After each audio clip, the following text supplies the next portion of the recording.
Hola, buenas noches. El día de hoy les damos la bienvenida al segundo webinar de la Sociedad Latinoamericana de Neurogastroenterología. Les saluda la doctora Sami Yepes, gastroenteróloga de Guayaquil, Ecuador. Y el día de hoy tenemos una modalidad híbrida porque estamos en una charla presencial y también virtual para todos nuestros expectantes.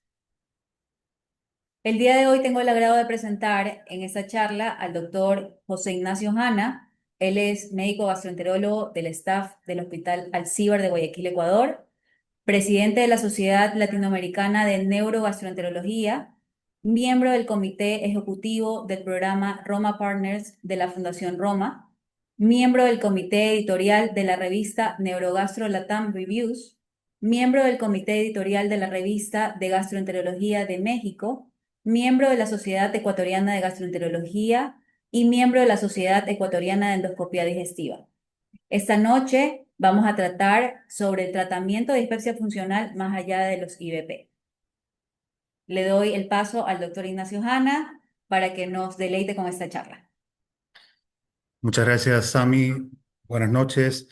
Muchas gracias a todos los asistentes. Bueno, estamos inaugurando fondo de pantalla. Casualmente me tocó a mí, así que bueno, espero poder compartir todos los conocimientos posibles en esta noche o tarde, dependiendo de dónde nos miren, y vamos a empezar a compartir la pantalla. Bien. El tema sobre el que vamos a hablar hoy es dispepsia funcional, alternativas terapéuticas más allá de los inhibidores de bomba de protones.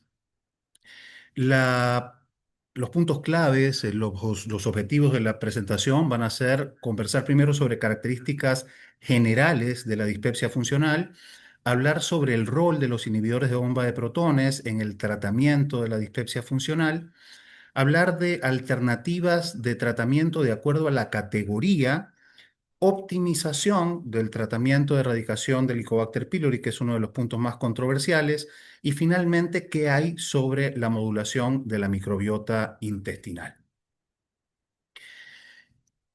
La dispepsia funcional es un trastorno de interacción intestino-cerebro de tipo gastroduodenal. Se caracteriza por saciedad precoz, llenura postprandial, ardor y o dolor epigástrico en ausencia de enfermedad orgánica que justifique los síntomas. Es decir, mientras no hagamos una endoscopía, esto se llama una dispepsia no investigada, y ya el momento en el que hacemos una endoscopía y la endoscopía no tiene alteraciones orgánicas, podemos ponerle nombre y apellido y decir que se trata de una dispepsia funcional.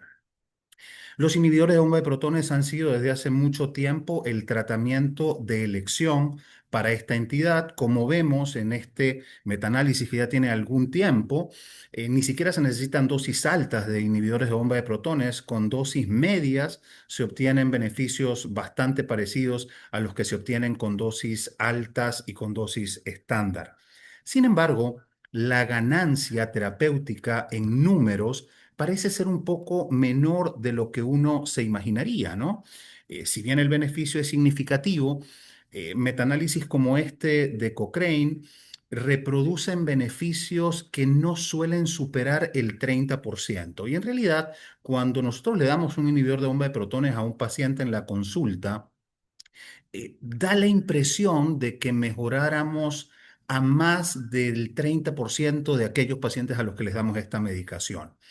Y eso parece tener una explicación en función de la categoría, porque en realidad dentro de una misma entidad madre, que es la dispepsia funcional, hay dos categorías que casi comparten localización, porque el resto de cosas son bastante diferentes. Por un lado tenemos el síndrome de distrés postprandial, que se caracteriza con saciedad precoz, plenitud gástrica, y por otro lado tenemos el síndrome de dolor epigástrico, que tiene que ver con dolor o ardor epigástrico. En estos pacientes que tienen síndrome de dolor epigástrico, la fisiopatología parece tener que ver más con hipersensibilidad visceral. Y en estos casos, eliminar un componente como el ácido que puede estimular esta hipersensibilidad visceral puede ser efectivo. Pero en pacientes con síndrome de distrés postprandial, la fisiopatogenia parece responder más a alteraciones motoras, bien sean fallas en la velocidad del movimiento del estómago, un vaciamiento demasiado rápido, demasiado lento o inclusive un movimiento inadecuado que genera una falla en la acomodación. Entonces, en estos pacientes, aparentemente el inhibidor de bomba de protones no tiene demasiado espacio. De hecho, esto parece coincidir ya cuando vemos estadísticas en cuanto a la frecuencia, porque si bien un 30% de los pacientes con dispepsia funcional en general mejoran con inhibidores de bomba de protones, vemos que también estadísticamente son más o menos un 30% los pacientes que tienen o síndrome de dolor epigástrico o una superposición de síndrome de dolor epigástrico con distrés postprandial, que se pueden ver beneficiados. Más o menos el 65 o 70% de los pacientes que no responden son aquellos que tienen más bien síntomas tipo síndrome dolor de distrés postprandial, es decir, síntomas que tienen que ver con la acomodación y la motilidad del estómago y del duodeno también. Fíjense que el síndrome de distrés postprandial se parece más a la gastroparesia que al síndrome de dolor epigástrico. Tiene más características clínicas comunes con la gastroparesia. De hecho, hay hasta intercambios en cuanto a los diagnósticos cuando hablamos de distrés postprandial y gastroparesia. Fíjense que salvo en aquellos pacientes que mediante una gamografía de vaciamiento gástrico tienen una categorización severa de gastroparesia en aquellos que han marcado una gastroparesia con un retardo de vaciamiento leve o moderado, hasta un 25% al repetir la gamografía al cabo de unas semanas, cambian de diagnóstico y pasan de tener gastroparesia a no tener un retardo de vaciamiento y a entrar en la categoría de distrés postprandial. Entonces, en realidad son dos entidades que comparten muchísimas características clínicas y que en realidad lo que antes era el gol estándar para el diagnóstico, que es la gamografía, ya no es tan trascendente. Justamente por eso, a día de hoy, más que la gamografía, partimos de los síntomas. Esta es una publicación que yo considero bastante bisagra en cuanto a lo que tiene que ver con la forma de ver estas dos entidades. Es una publicación de Jan Tak, presidente de la Fundación Roma, que habla de empezar a pensar en si el paciente tiene distrés postprandial o si tiene gastroparesia, dependiendo de los síntomas. Así, por ejemplo, el paciente que tiene plenitud postprandial o saciedad precoz, ese se encamina más hacia el distrés postprandial y en cambio la presencia de náuseas y o vómitos nos hace pensar en gastroparesia. Recién allí entramos a pensar en el vaciamiento gástrico, ¿no? Y si el paciente tiene náuseas y vómitos y tiene un retraso del vaciamiento en la gamografía, recién ahí se habla de gastroparesia, pero inclusive habla de gastroparesia, quiero decir, de distrés postprandial con un vaciamiento gástrico retardado. Es decir, un vaciamiento retardado no implica necesariamente que el paciente tenga gastroparesia, tiene que ver con el espectro clínico. Y partiendo de esto, vemos que necesitamos otras alternativas terapéuticas para tratar este 70% restante de pacientes. Y cuando hablamos de fármacos que regulan la motilidad gastroduodenal, los primeros en los que pensamos son los prokinéticos, que justamente están diseñados para que el movimiento del estómago y del duodeno sean más armónicos, sean más enérgicos, si cabe el término, y que la acomodación gástrica sea más adecuada. En general, hay tres grandes grupos de prokinéticos. Están los agonistas 5-HT4, agonistas serotoninérgicos del receptor tipo 4, los antagonistas dopaminérgicos y los inhibidores de acetilcolinesterasa. Pero también, como vemos, hay ciertas drogas que comparten mecanismos. Así como hay fármacos muy puros como la domperidona, que es un antagonista de dos, o muy puros como el prucalopride o la cinitaprida, que son puramente agonistas 5-HT4.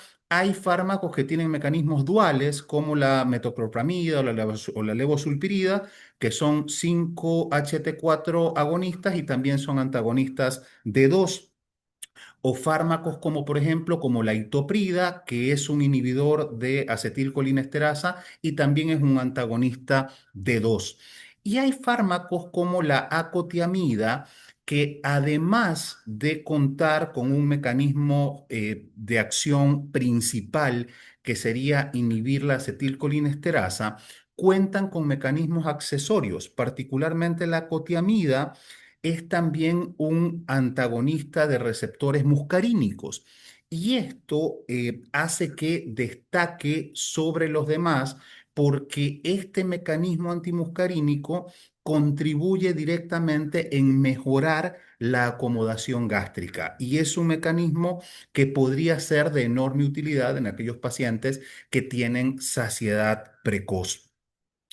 En esta publicación reciente que hicimos, se ve que los neuromoduladores periféricos, las primeras tres categorías dedicadas a prokinéticos, en teoría o en general funcionan de la misma manera. Es decir, reducen la plenitud postprandial, reducen las náuseas y los vómitos.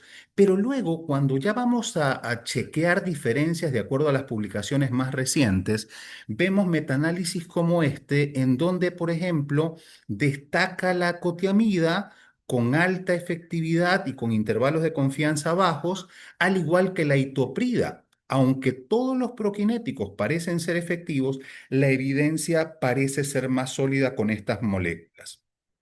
Uno de los grandes problemas que existieron en el pasado con los prokinéticos fueron los efectos adversos. De hecho, ese es uno de los motivos por los que en países como Estados Unidos no se utilizan mucho, porque en Estados Unidos de lo único que disponen es de metoclopramida y los efectos extrapiramidales de la metoclopramida, más que frecuentes, porque no son tan frecuentes, son muy incómodos. Pero, por ejemplo, los 5-HT4 agonistas de primera generación, como cisaprida, o tegacerot se han asociado a cardiopatías isquémicas severas. Hoy por hoy, los prokinéticos son bastante más seguros. Más allá de la hiperprolactinemia, más frecuente en pacientes que usan antagonistas D2 como levosulpirida o como metoclopramida. El resto de prokinéticos son bastante seguros y con efectos adversos bastante comparables con placebo. Pero con respecto particularmente a la hiperprolactinemia, mientras el paciente o la paciente no tengan manifestaciones clínicas como por ejemplo dolor mamario o secreción mamaria. Esta es una condición que debe conocerse, pero que no debe interpretarse como patológica. Es decir, si un paciente está usando prokinéticos y al hacer un examen se observa una elevación de prolactina, en realidad pues eso no tendría que ser un motivo para suspenderlo. Pasemos ahora a otra categoría de fármacos, porque no todos mejoran o con IVPs o con prokinéticos y además algunos tienen características fenotípicas muy particulares. Y aquí es donde entran los neuromoduladores centrales, ¿sí? Los neuromoduladores centrales, antes denominados antidepresivos, sabemos que mejoran los síntomas de los pacientes con trastornos de interacción intestino-cerebro independientemente de su acción a nivel de comorbilidades psiquiátricas. Es decir, no necesitamos que un paciente tenga depresión o tenga ansiedad para mejorar los síntomas digestivos utilizando estos fármacos. Independientemente de eso, y en pacientes sin comorbilidades psiquiátricas, se utilizan estos fármacos por su capacidad específica sobre el aparato digestivo. Los más utilizados en dispepsia funcional son los tricíclicos, ¿sí? Particularmente la mitriptilina. Recordemos que los tricíclicos son inhibidores de recaptación de serotonina y noradrenalina, y particularmente las aminas terciarias como amitriptilina e imipramina son potentes anticolinérgicos. Sin embargo, emerge una categoría que por las características farmacológicas de uno de sus fármacos, que es particularmente la mirtazapina, suena como ideal para manejar a estos pacientes, porque la mirtazapina, como abanderada de los tetracíclicos, pertenece a una categoría de fármacos que tienen acción serotoninérgica y noradrenérgica. Eh, Partiendo de eso, como vemos en este otro gráfico, a diferencia de los tricíclicos, son tremendamente útiles no solamente para reducir el dolor abdominal por la acción noradrenérgica, la plenitud gástrica por la acción serotoninérgica, sino también son tremendamente útiles en el manejo de las náuseas y de los vómitos. Desgraciadamente, no hay demasiada data con la mirtazapina, pero eso no quiere decir que no sea un fármaco tremendamente efectivo. La mirtazapina a nivel presináptico bloquea el receptor alfa 2 y consecuentemente favorece la liberación de noradrenalina, y también bloquea el heteroreceptor alfa 2 y aumenta la concentración circulante de serotonina. Pero a nivel postsináptico, el bloqueo 5-HT3 hace que tenga un potente efecto antiemético. Entonces, esa es la ventaja que tiene la mirtazapina desde el punto de vista farmacológico. Y como les decía, los estudios son pocos y son pequeños, pero en la mayoría de ellos se muestra efectividad, como por ejemplo este estudio que compara dosis muy bajas de mirtazapina, porque aquí estamos usando una dosis más abajo de la que yo suelo usar como dosis de inicio, 7,5 miligramos, con una dosis plena para iniciar de nortriptilina de 25 miligramos. Y se observa, por ejemplo, en esta comparación, en este estudio, que la mirtazapina fue significativamente más efectiva en el manejo de todos los síntomas digestivos: dolor epigástrico, eructos y distensión abdominal subjetiva. Vamos ahora al punto probablemente más controversial del manejo de la dispepsia funcional, que es la erradicación del Helicobacter pylori. Recién terminamos, hemos mandado ya a revisión el consenso latinoamericano de dispepsia, y el punto más controversial, como en todas las discusiones a partir de dispepsia funcional en cuanto a su tratamiento, fue considerar la erradicación del Helicobacter pylori. Y aquí yo, parafraseando pues a Shakespeare, he puesto tratar o no tratar. Esa es la cuestión. En realidad, la cuestión sería buscar o no buscar, porque cuando ya tenemos un Helicobacter pylori hay que tratarlo, pero en realidad, ¿cuál es el beneficio de esto? Yo debo confesar, siempre lo digo, que durante muchos años pensé que el beneficio de la erradicación del Helicobacter pylori se basaba en el uso de inhibidores de bomba de protones, porque habitualmente estos estudios que mostraban mejoría significativa de los pacientes que trataban el Helicobacter pylori con dispepsia funcional eran contra placebo. Entonces yo lo que decía es: los pacientes están mejorando por el IBP, no por el tratamiento de erradicación. De hecho, hay un metaanálisis que a mí particularmente me encanta, aunque es bastante antiguo, pero es un metaanálisis de datos individuales de pacientes, que es el que les muestro acá, en donde se compara el tratamiento de erradicación no contra placebo, sino contra inhibidores de bomba de protones solos. Y aquí no se observa beneficios significativos. Y esto lo sustentan o lo confirman o están de acuerdo con esta aseveración consensos muy estrictos sobre el Helicobacter pylori, como el último Maastricht. Y ellos hablan de que el alivio de la dispepsia funcional es similar con IBP solos y con tratamiento de erradicación del Helicobacter pylori, pero a corto plazo. Entonces, aquí ya parecería haber alguna cosa más, ¿no? Porque, ¿por qué el tratamiento de erradicación tiene una duración más largo que los IBP solos? Aquí ya hay algo más que el IBP. Y eh, investigando un poco más sobre esto, aparece este otro metaanálisis que particularmente pienso yo que da bastante en el clavo. De entrada es lo mismo, un 10%, que es lo que se reporta todo el lío de erradicar o no erradicar en el Helicobacter pylori en pacientes con dispepsia funcional, se resume en un 10%, que son los pacientes que reportan mejoría, no más de eso. Sin embargo, este estudio hace un análisis más allá del tratamiento de erradicación como tal. Y el estudio se centra en la otra parte del tratamiento, en los antibióticos.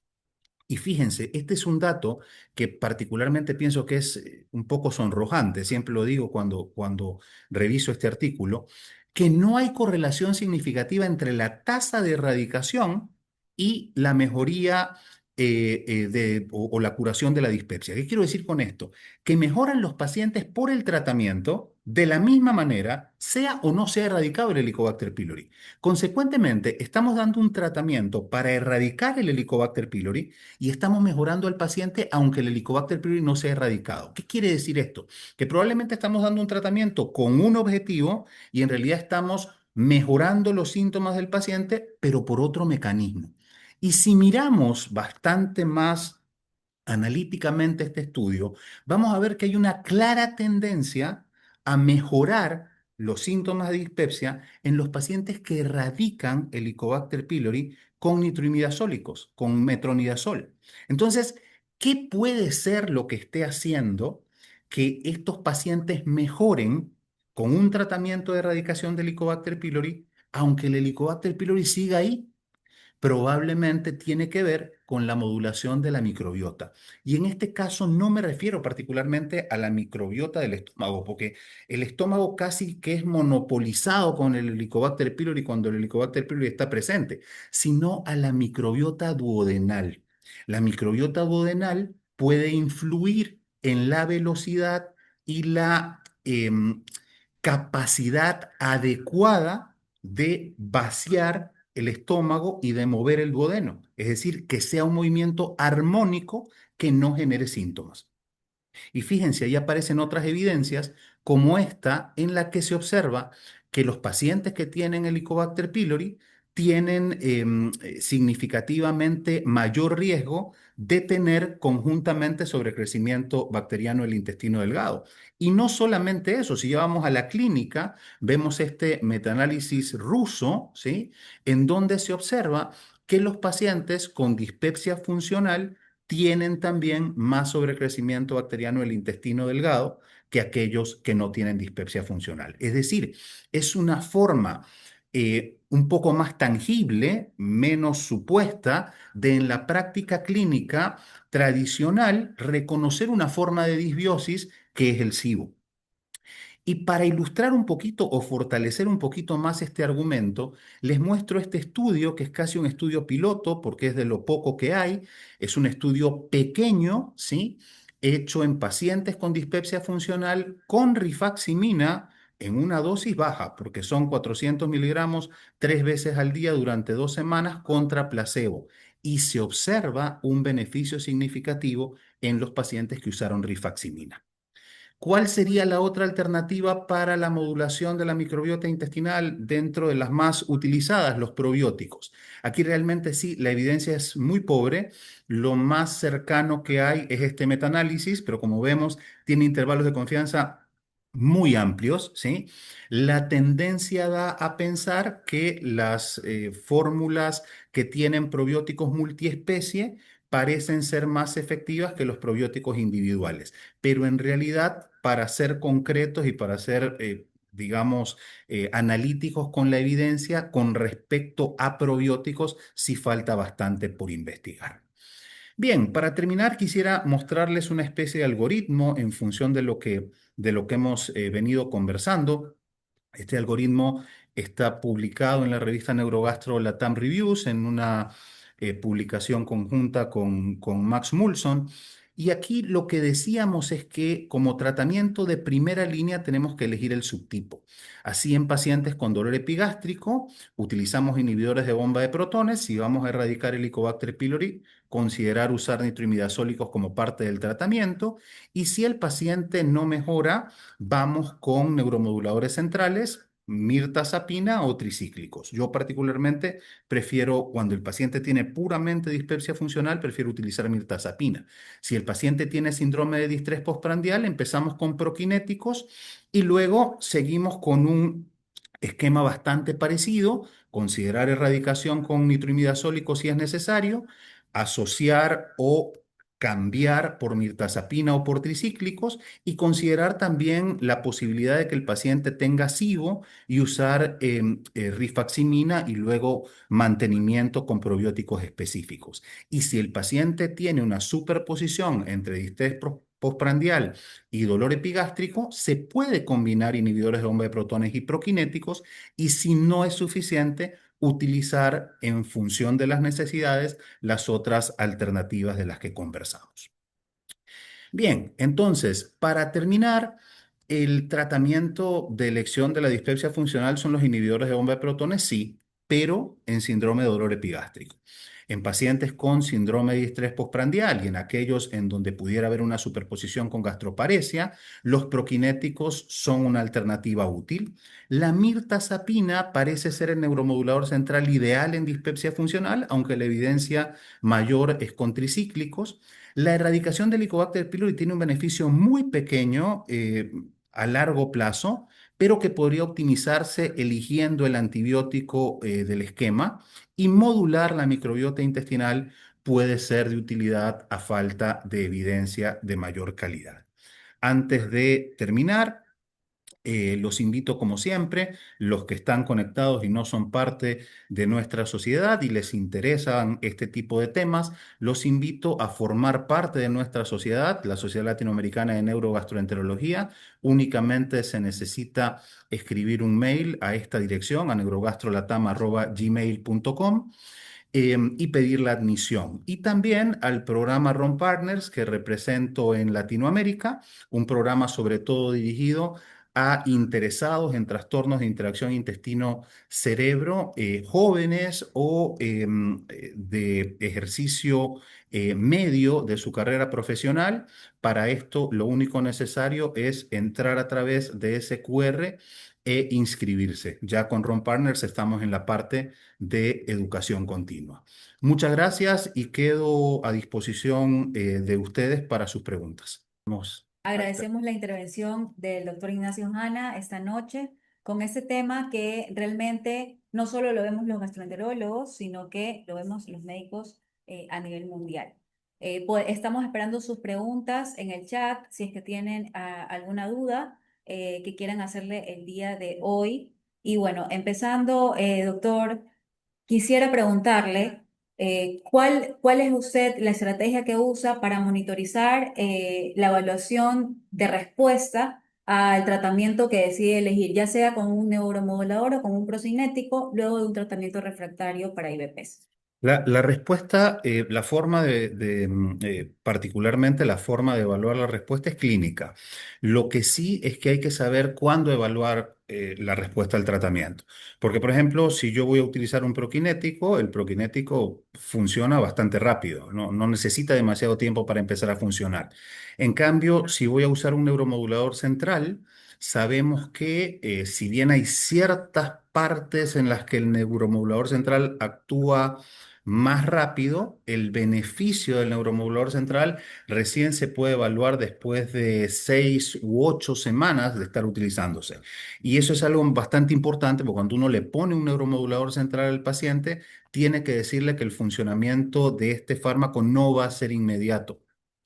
Asimismo, es importante decirle al paciente que si aparecen efectos adversos, generalmente estos efectos adversos son transitorios y que al cabo de 5 o 7 días, máximo 15 días, estos efectos adversos desaparecen. Pero va a depender del fármaco. El proquinético uno lo puede monitorizar dentro de 3 o 4 semanas. El neuromodulador central, antes de decir que funcionó, que no funcionó o que hay que escalar dosis, sí se debe esperar al menos 2 meses. Tenemos una pregunta de la audiencia, el doctor Emanuel Coronel. Quiero saber si tiene alguna opinión sobre el tratamiento de Helicobacter cuando el patólogo reporta positivo.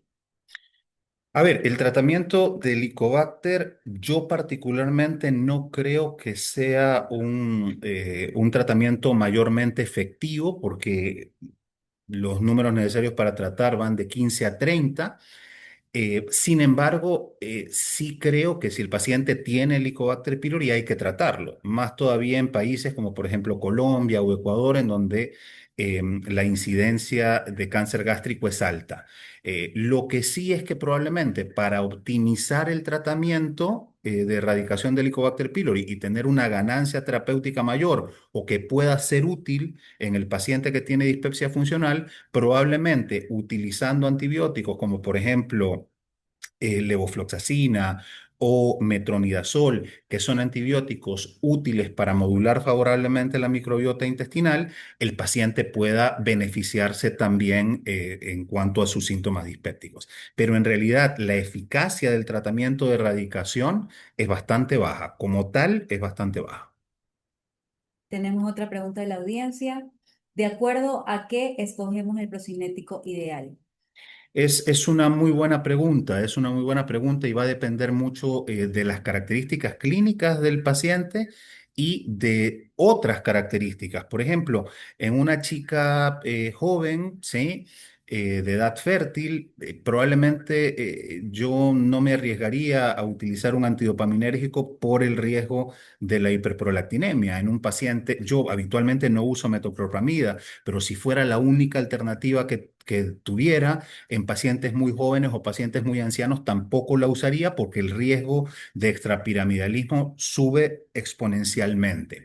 Ahora, si el paciente tiene alteraciones de su acomodación gástrica, si uno nota que el paciente se queja mucho de que se llena muy rápido, ¿sí? De que tiene una plenitud, de que no puede terminar una comida fácilmente, la cotiamida es una muy buena elección porque mejora la acomodación.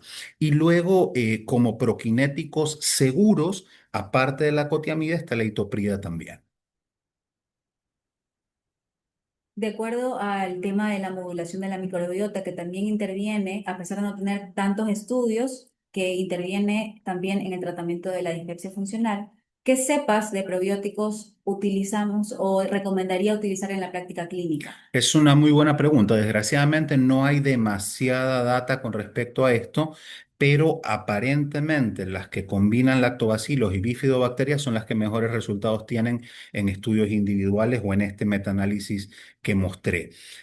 Sin embargo, no alcanza todavía la data como para hacer una recomendación categórica. Tenemos otra pregunta. El doctor Daniel Alejandro, saludos y buenas noches. ¿Cuál es su opinión del uso de FODMAPs en los pacientes con dispepsia funcional y síntomas agregados, sobreagregados como distensión o hinchazón abdominal? Es una buena pregunta con respecto a la dieta en general. La evidencia es limitada. Hay algunos estudios con FODMAPs que muestran beneficios. También hay algunos estudios con dieta libre de gluten.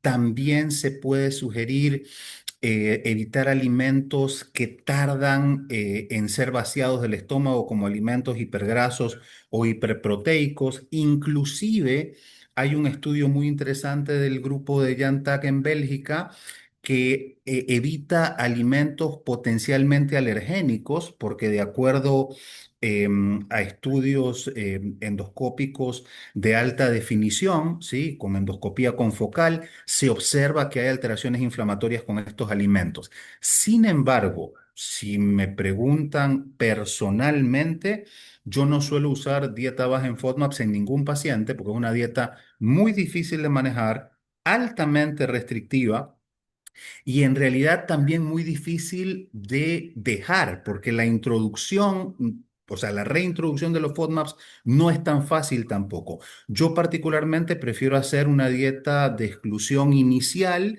no tan importante, no tan severa, y luego de un mes, en el control, cuando el paciente ha mejorado sus síntomas, empezar a reincorporar alimentos probando tolerancia, pero a prueba y error. Tampoco pienso que sean útiles estas pruebas de intolerancias alimentarias serológicas que se hacen. Creo que lo más adecuado es que el paciente vaya identificando qué alimentos le sientan mejor y qué alimentos no, y tratar de evitar en lo posible hacer restricciones dietarias exageradas. Tenemos una pregunta del doctor Ramón Palma. ¿Cómo hace el manejo de los pacientes que tienen problemas psiquiátricos y están tomando medicamentos si necesitamos iniciar tratamientos con mirtazapina? Es una muy buena pregunta. Realmente agradezco la pregunta y agradezco todas las preguntas. Yo siempre estoy en los webinars y estoy viendo que hay más de 40 preguntas. Cuando hay tantas preguntas, quiere decir que se creó una expectativa y estoy profundamente agradecido de que hayan tantas preguntas, aunque lamento que el tiempo no nos permita hacerlo. Ahí hay dos formas de manejarse. La una va a ser conversar con el psiquiatra en caso de ser posible, porque por ejemplo, si el paciente está utilizando un inhibidor selectivo de recaptación de serotonina, ese fármaco va a ser tremendamente útil como antidepresivo, pero no le va a servir al paciente para el manejo de su dispepsia funcional, porque no actúa sobre la noradrenalina, entonces no mejora los síntomas. Si el psiquiatra dice, no, es que yo estoy muy bien con esto, se puede combinar. Se puede combinar. Recordemos que las dosis que utilizamos nosotros como gastroenterólogos son dosis muy inferiores a las dosis que usan los psiquiatras. Muy posiblemente los pacientes con 7,5 o con 15 miligramos de mirtazapina tengan suficiente medicación o suficiente dosis para mejorar sus síntomas digestivos. Entonces, si se la puede cambiar por un neuromodulador central que no solamente mejore la parte emocional, sino también la digestiva, fantástico. Y si el psiquiatra no quiere hacerlo, lo que podemos hacer es combinar ambos neuromoduladores centrales utilizando la menor dosis necesaria para que el paciente mejore sus síntomas. Otra pregunta que tenemos aquí, que es un tema que está bastante en boga. Cuando hay pacientes que usan tratamientos inyectables para pérdida de peso, ¿cuál es el uso o el tratamiento de la dispepsia en este tipo de pacientes? Esa es una discusión que tenemos frecuentemente, es algo de lo que conversábamos muchísimo con mi buen amigo Luis Justo Fernández y mi hermana de vida Laura Solé, porque digo esto, porque cada vez que me hablan de esto yo recuerdo las conversaciones que tenemos nosotros. Y en realidad es que yo siempre lo resumo un poco en broma, uno no puede tenerlo todo en la vida, me explico. Y entonces si uno usa un péptido glucagón like, uno de los beneficios que va a tener para no ganar peso es tener saciedad precoz. Entonces, si yo mejoro la saciedad precoz utilizando un proquinético, estoy restándole beneficio al péptido glucagón like para actuar en la pérdida de peso. En realidad, yo creo que hay que poner en una balanza qué es lo que el paciente prefiere. Si el paciente tiene síntomas muy incómodos utilizando el péptido glucagón like, es mejor no utilizarlo. Pero usar un péptido glucagón like y un proquinético, pues no tiene mucho sentido porque lo que estamos haciendo es restar el efecto para lo cual se está usando el péptido glucagón like, que es para tener saciedad precoz, comer menos y perder peso. Saludos, doctor Fernando. Tenemos una pregunta. Papel de los eosinófilos en la dispepsia funcional. ¿Es importante o no biopsiar el duodeno? No, son entidades totalmente diferentes. Una cosa es la dispepsia funcional y otra cosa son la esofagitis, la gastritis, la duodenitis, la enteritis, la colitis eosinofílicas. Son enfermedades diferentes con tratamientos diferentes. No se debe biopsiar rutinariamente el duodeno en los pacientes con dispepsia funcional. Además, estas manifestaciones clínicas de las enteritis eosinofílicas son diferentes a las de los pacientes con dispepsia funcional. De entrada, no es una práctica recomendable y en realidad no forma parte del espectro de la enfermedad, porque ahí ya estaríamos hablando de una enfermedad de base inmune más orgánica que un trastorno de interacción intestino-cerebro. En pacientes con dispepsia funcional de tipo mixto, ¿ya? Recomiendo utilizar procinéticos y neuromoduladores hasta alcanzar la dosis terapéutica de neuromoduladores. A ver, es una muy buena pregunta y sobre todo de muy buena aplicación práctica porque el neuromodulador central tarda en funcionar. Entonces, sí, algo que yo hago frecuentemente es mantener el proquinético. Si el paciente tiene una superposición entre dolor epigástrico y estrés postprandial y no ha alcanzado una respuesta terapéutica óptica, mantengo una dosis baja de inhibidores de bomba de protones y mantengo el proquinético.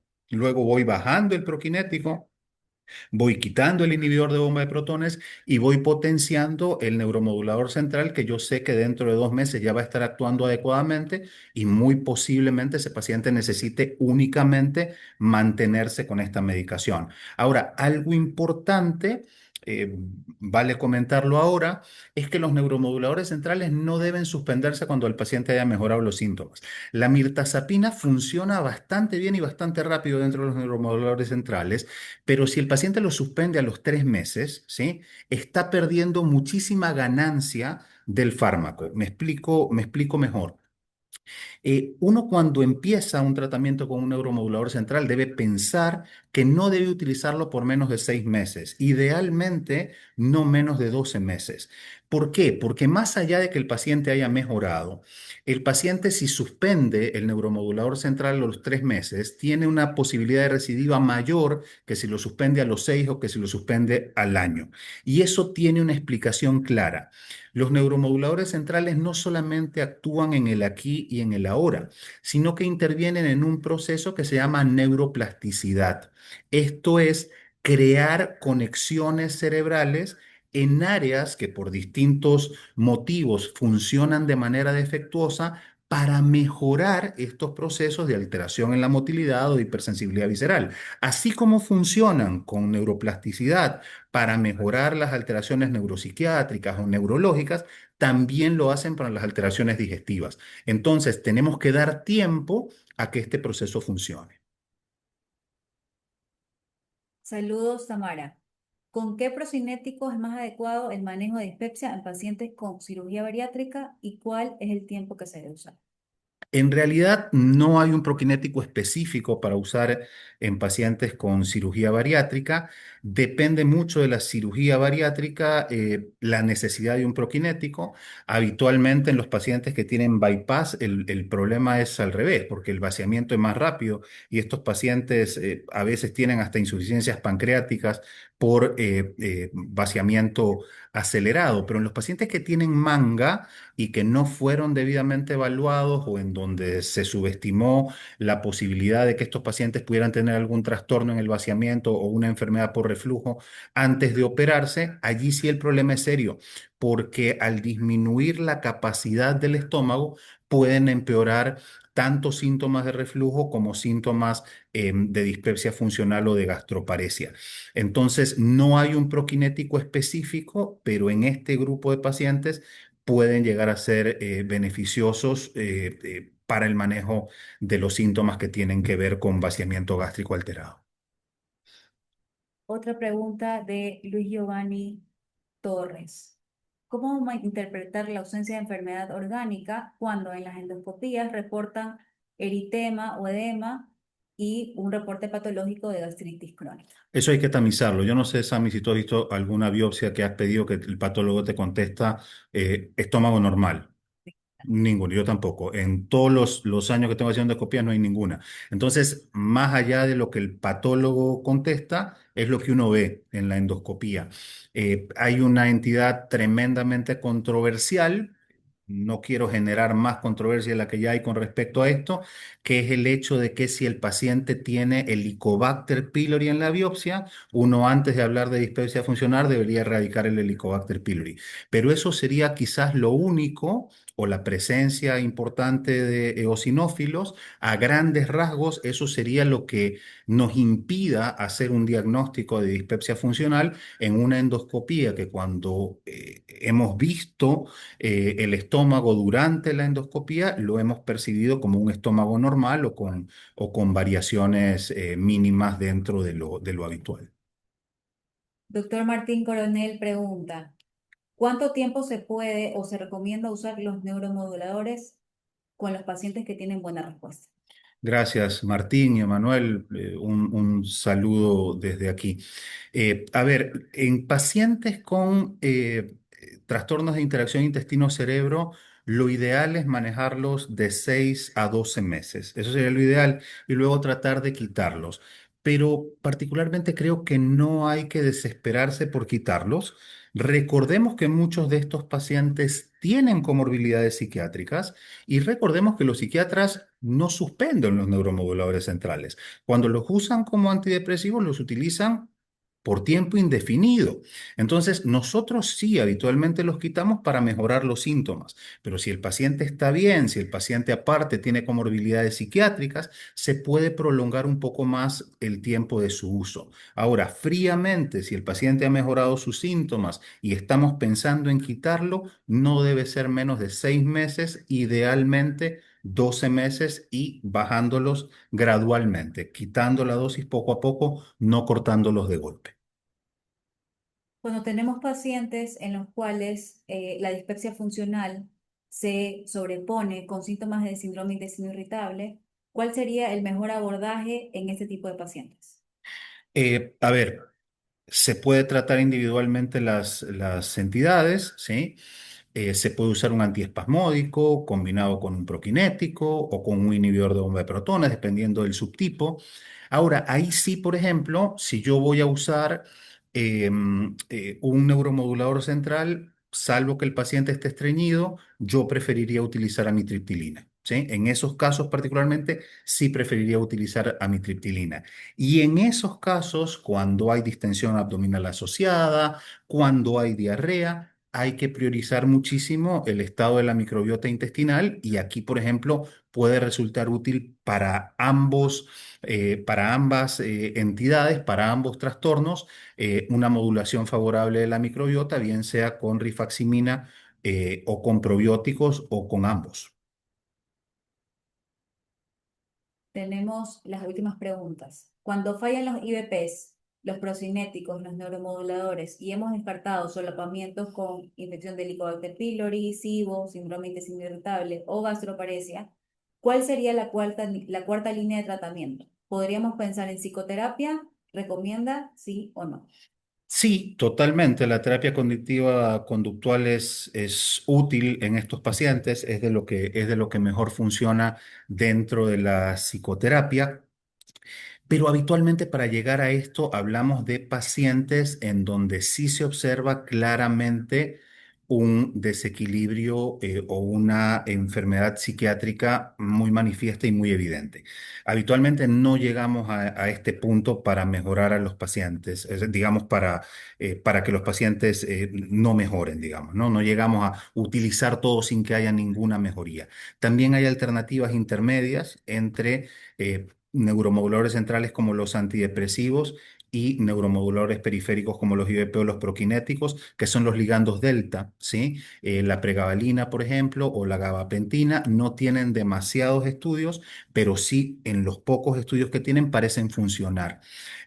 Buscar actividades recreativas, distractivas en el paciente, manejar una dieta o hacer una terapia psicológica dirigida adecuadamente puede ser útil. No todas las terapias psicológicas o no todos los manejos psiquiátricos son adecuados para estos pacientes. Con respecto a la cotiamida, ¿qué perfil de seguridad tiene en adultos mayores? Es muy parecido a placebo. La seguridad de acotiamida es muy parecida a la de placebo. Es un fármaco bastante seguro en estudios grandes y en metaanálisis. Realmente esa es la ventaja que tenemos ahora en general con muchos proquinéticos que los podemos usar con bastante seguridad. Ignacio, ¿cuál tú crees que es el error más común que cometen los gastroenterólogos en el tratamiento de la dispepsia funcional? Atribuirlo todo al Helicobacter pylori. Es muy frecuente eso. Y ¿sabes qué es lo que pasa? Que muchas veces el paciente hace el tratamiento del Helicobacter pylori y no regresa. Y el médico cree que le fue fantásticamente, pero no le fue fantásticamente. No regresó porque fue a buscar otra opinión. Yo creo que lo más importante con respecto a esto es no ponerle todas las fichas al Helicobacter pylori, porque lo más probable es que solamente con el tratamiento de erradicación esto no mejore. Lo otro es no establecer una buena relación médico-paciente, porque el paciente tiene que saber qué es lo que le está pasando. Esto de confundir frecuentemente gastritis con dispepsia funcional, lo que hace es generarle al paciente una falsa expectativa o que el paciente piensa que tiene una condición orgánica inflamatoria, lo relaciona como que fuera una úlcera. Yo creo que hay que explicarle muy bien al paciente lo que tiene y no posicionar al Helicobacter pylori como principio y fin de esto y decirle al paciente que no tiene algo orgánico, pero que su estómago pues es definitivamente más sensible que el del resto de gente y que hay que tratar de mejorar esa condición. Bueno, para culminar este webinar, quisiera que nos dejes tres perlas que podríamos utilizar en la práctica clínica para el manejo de la dispepsia funcional. Lo primero, ser ordenado, ¿sí? Ser ordenado con el tratamiento. A veces, cuando no hay demasiada experiencia en el manejo de este tipo de trastornos, nos desesperamos y queremos utilizar todo al mismo tiempo, ¿sí? Entonces, le ponemos al paciente una receta de 6 o 7 medicamentos, mejora algo, no sabemos cómo, no. Hay que ir estudiando bien al paciente, conversando bien con el paciente, explicándole por qué hace las cosas, ser ordenado. Eso sería lo primero. Dejar el tema del Helicobacter pylori como algo secundario, eso sería lo segundo. Yo particularmente creo que eso es clave porque si tú fundamentas el 100% de tu tratamiento a que si es positivo el Helicobacter pylori va a mejorar, tienes un riesgo de un 90% de fracaso, porque solamente el 10% de los pacientes mejoran y no tener miedo a utilizar neuromoduladores centrales cuando el tratamiento inicial no ha funcionado adecuadamente. Yo creo que esas serían, si me dices tres, esas serían tres cosas. Ser ordenado al momento de elegir el abordaje del paciente, no ponerle todo al Helicobacter pylori y no tener miedo de utilizar un neuromodulador central cuando es necesario. Bueno, muchísimas gracias a todos los participantes. Esperamos que esta charla haya sido enriquecedora. Es la segunda charla de la Sociedad de Neurogastroenterología y los invitamos a seguirnos por nuestros canales oficiales para que puedan estar en educación continua y con información de primera mano desde la sociedad. Agradecemos también a FAE Pharma, que ha sido el auspiciante de esta charla esta noche y esperamos que haya sido de su agrado.